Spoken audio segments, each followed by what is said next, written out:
There are 105,000 coaches in the world, says the latest research from the ICF and EMCC approximately.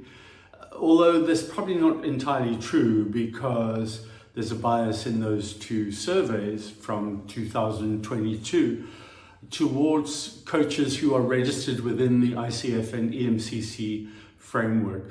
I think there are probably many more coaches who are not registered within those frameworks, but who are doing legitimate and competent work.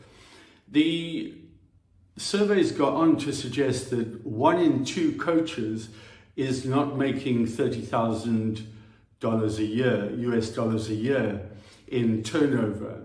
So 1 in 2 coaches is not making perhaps enough money to consider coaching as their central activity, business making activity. There are many programs and approaches to helping coaches grow their financial and business impact. And many of them focus, in fact, most of them focus on what I think of as tools or gadgets to help coaches grow. For instance, search engine optimization is important, but is it really everything?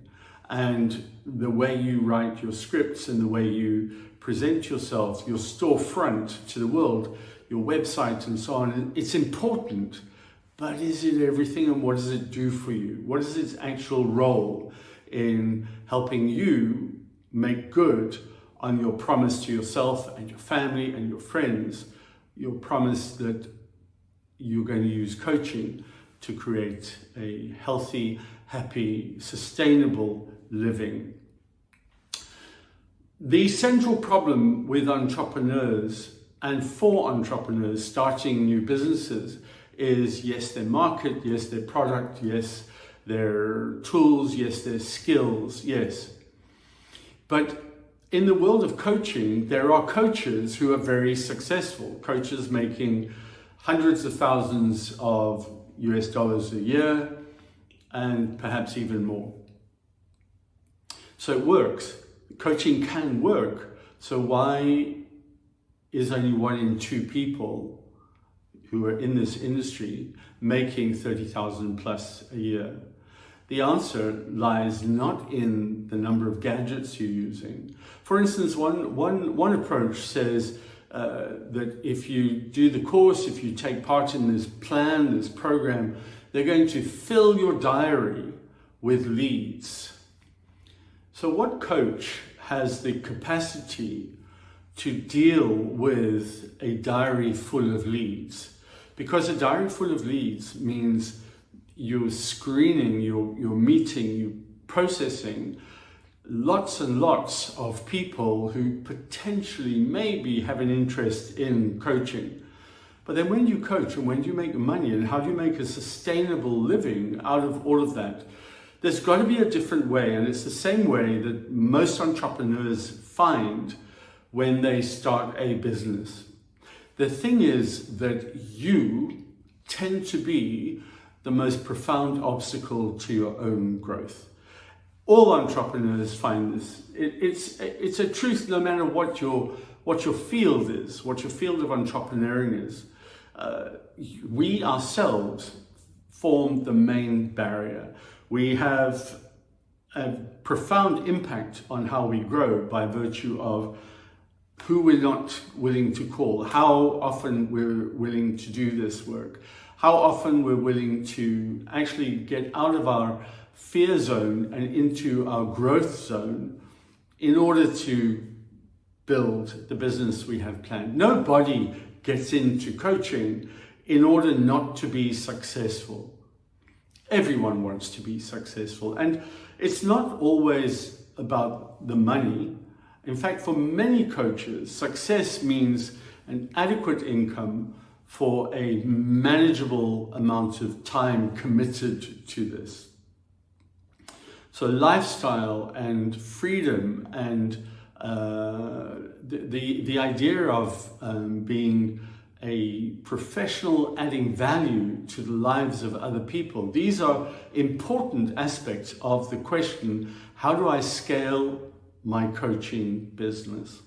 Someone on one of our programs recently said, in response to the way we do it, they said it's really about helping scale me in order to scale my coaching business.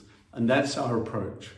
That's our approach. We work for 5 months with a small group of people, 4 people at a time, 5 months with 4 people in group mentoring, group coaching. Over every 2 weeks we meet, plus people meet with a learning facilitator in between, plus they get 2, or if they needed 3, individual coaching sessions or individual mentoring sessions with me.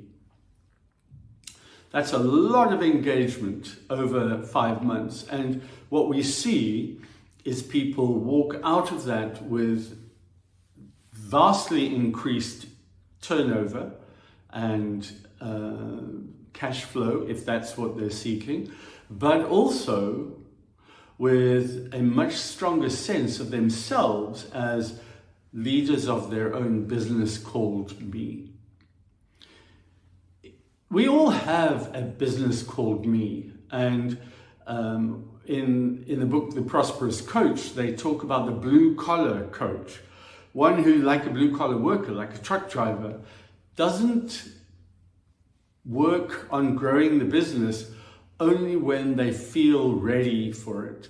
There's a flywheel underneath it, and that's the flywheel that we drive on scaling your coaching business. We help you find and build and perfect your flywheel over time. The flywheel is that engine, that cycle, that means you do your business without even really thinking about it. So the flywheel drives your business, and we help you find your flywheel, a flywheel that makes sense to you. What's really important here? What you want from your business is different from what other coaches want. Your market is different from the markets of other coaches. If you're coaching in Ireland, if you're coaching in Johannesburg, if you're coaching in Australia, then you need to find a way of making your own defined market support you. That's different. No generic coaching solution is going to work for everyone. And that's the project with gadgets and gimmicks. The gadgets and gimmicks presuppose that we're all the same and that we're all looking to do the same sort of work in the same sort of markets, but we know we're not, and you know you're not. Every one of us has different obstacles and different excitement and different victories. So our offer at Multiplex is to work with you on Scale Your Coaching Business over the next 5 months, and then we'll remain in touch with you over the years to come. But over the next 5 months, we work with you to find and identify the model, the business model that works for you, and then to grow a flywheel that defines how you want to scale your business. And then we work with you as you move into activating that flywheel. So if that sounds interesting to you, if that sounds like something you want to do, get in touch with me, follow the links, and email me or talk to me or see me through the website, and let's talk about how Scale Your Coaching Business might or might not be the right solution for you. I look forward to hearing from you, and I look forward perhaps even to working with you through this Scale Your Coaching Business program. Thank you.